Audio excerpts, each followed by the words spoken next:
উত্তরটা যেই হাকিকতের যে উত্তর যে কথাটা সেটা তোলা হয় নাই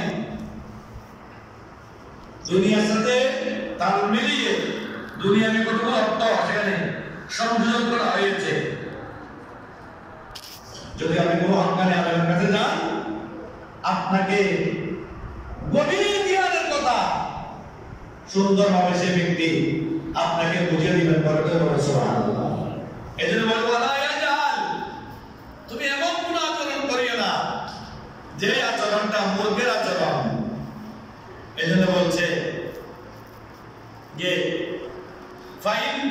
ফাইনিল রুকুম আসআবিহি আও কাতালাহু ফালিয়াকুল ইন্নী সাইমুন।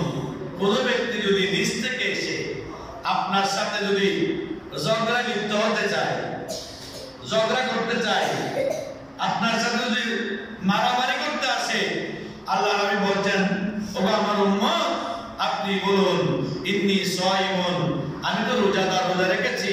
আপনার সাথে ঝগড়া করার, আপনার সাথে বিরোধ করার, আপনার সাথে ঝগড়া করার কোনো মন মানসিকতা আমার ভিতর নাই, আমাকে মাফ করুন, আমি আজকে আপনার সাথে কথা বলতে পারবো। দেখেন কি সুন্দর সিস্টেম আল্লাহর প্রিয় রাসূল সাল্লাল্লাহু আলাইহি ওয়াসাল্লাম আমাদেরকে শিখিয়ে দিয়েছেন। সালাতুন ইয়া রাসূলুল্লাহ আলাইকুম সালামুন ইয়া হাবিবাল্লাহ আলাইকুম। আল্লাহর হাবিব সাল্লাল্লাহু আলাইহি ওয়াসাল্লাম বলেন রোজাদার যারা তাদের জন্য দুইটা খুশির সংবাদ। কয়টা? দুইটা খুশির সংবাদ। একটা হচ্ছে যে লিসাইমি ফারাতানি ফারাতুন ইজা আফতারা, রোজাদারের জন্য দুইটা খুশির সংবাদ। সেখানে এক নাম্বার খুশির সংবাদ হচ্ছে ইফতারের সময়। কখন? ইফতারের সময়। ইফতারের সময়, ইফতারের সময় মানুষ যখন ইফতার নিয়ে মাখাজোগা করে, ইফতারি তৈরি করে আল্লাহর ভয়ে তাকওয়ার কারণে মুখে তো দেয় না। আল্লাহ তখন কোরআনে জগতের ফেরেশতাদেরকে ডাক দেন, ও আমার ফেরেশতারা দেখো আমার বান্দাদের অবস্থা দেখো, সারাদিন রোজা রেখেছে, পিপাসিত তৃষ্ণার্ত ক্ষুধার্ত অবস্থায়, আর মাত্র একটা মিনিট বাকি আছে। কয়টা? 1 মিনিট। কিন্তু আমার উম্মতেরা বান্দারা এত কষ্টের ভিতরেও যতক্ষণ পর্যন্ত মসজিদের বাকের মধ্যে এলার্ম হবে না, সাইলেন্ট হবে না, ততক্ষণ পর্যন্ত বান্দারা ইফতার করছে না। একমাত্র আমি রব্বুল আলামিনের বয়ে বড় করে বলে সুবহানাল্লাহ। আল্লাহ বলে যাও তাদের জন্য জান্নাতের মধ্যে ওই জুমারাত পাথর দিয়ে তাদের জন্য স্বর্ণ খচিত তাদের জন্য কামরা তৈরি করো। সুবহানাল্লাহ সুবহানাল্লাহ। কামরা তৈরি করো, ঘর বানাও, ফুল তৈরি করো, রেডি করো তাদের জন্য। তাদেরকে আমি রব্বুল আলামিন ফুল দিব। কয়জন করে? 70 জন করে। সুবহানাল্লাহ। এরপরে বান্দার একটা করে বলছে যে ইদা লাকিয়া রাব্বা, বান্দা যখন আল্লাহর সাথে সাক্ষাৎ করবে। সুবহানাল্লাহ সুবহানাল্লাহ। বান্দা যখন কার সাথে সাক্ষাৎ করবে? আল্লাহর সাথে। আল্লাহ রাব্বুল আলামিনের সাথে বান্দা সাক্ষাৎ করবে। আল্লাহকে দেখার সাথে সাথে জান্নাতের যে আবেগ ছিল, জান্নাত পাওয়ার যে একটা কি ছিল, তার একটা আকাঙ্ক্ষা ছিল, জাহান্নাম থেকে মুক্তি পাওয়ার যে একটা আকাঙ্ক্ষা ছিল, এই কোনো কিছু আর থাকবে না। আল্লাহকে দেখেছে, এখানে এসে সুবহানাল্লাহ সুবহানাল্লাহ। হাজার হাজার বছর মুসলিম হবে যে শুধু আল্লাহর দিকে তাকিয়ে থাকবে যে কোথায় জাহান্নাম কোথায় জান্নাত থাকবে। বলছেন এই দুইটা সংবাদ খুশি আমার উম্মতের জন্য আল্লাহ রাব্বুল আলামিন দান করেছেন, যা অন্য কোন নবীর উম্মতের জন্য আল্লাহ দান করেন না। এরপরে বলছেন ফাসাহিরু রাহিমাকুমুল্লাহুল ফুরুদা ওয়ান নওয়াবিলা ওয়া বাদিরু ইলাইহি বিত-তাওবাতি ওয়াল ইনাবাতি ফাসা আন তাফুজু বিল জান্নাতি দারিল আমান। উচ্চারণ সুবহানাল্লাহ।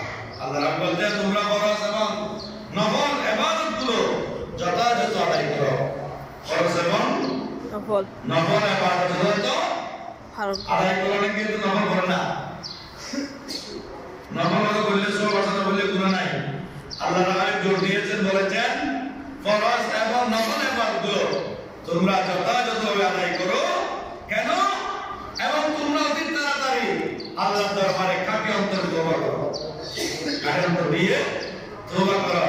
ওয়া বাসা আন তাফুজু বিল জান্নাতি দারিল আমান, তাইলে তোমরা আল্লাহর জান্নাতের মধ্যে প্রত্যাবর্তন, আল্লাহর জান্নাতের মধ্যে বসবাস করতে পারবে। সুবহানাল্লাহ। আল্লাহ আমাদের বোঝার জন্য তৌফিক দিতে করে বলে আমিন। সম্মানিত হাজিরিন, আপনারা প্রত্যেকে জানেন প্রতি বছর এই মসজিদের মধ্যে একটা মাহফিল ইন্তেজাম করা হয়, সেটা প্রতি বছর এই 17 রমজান বদর দিবসে করা হয়। এবছরও আগামী মঙ্গলবার 17 রমজান বদর দিবস উপলক্ষে এই মসজিদের মধ্যে তাহিরিয়া সাইন্সুল মসজিদে আজিমুসান ইফতার মাহফিল ইন্তজাম করা হয়েছে। সুবহানাল্লাহ। আপনাদের কাছে দাওয়াতনামা পৌঁছে দেওয়ার জন্য বলা হয়েছে। দাওয়াতনামাটা আমি পৌঁছে দিলাম, এবং আপনাদের উপর আরেকটা জিনিস থেকে যায়। ইফতার শুধু আমি খাবো সেই চিন্তা ভাবনা নয়, আমি ইফতার করাবো। সুবহানাল্লাহ। আমি ইফতার খাবো, ইফতার করাবো। রমজান মাসে একটা কথা খেয়াল রাখবেন, ঘরের দরজা বন্ধ রাখার সুযোগ নাই।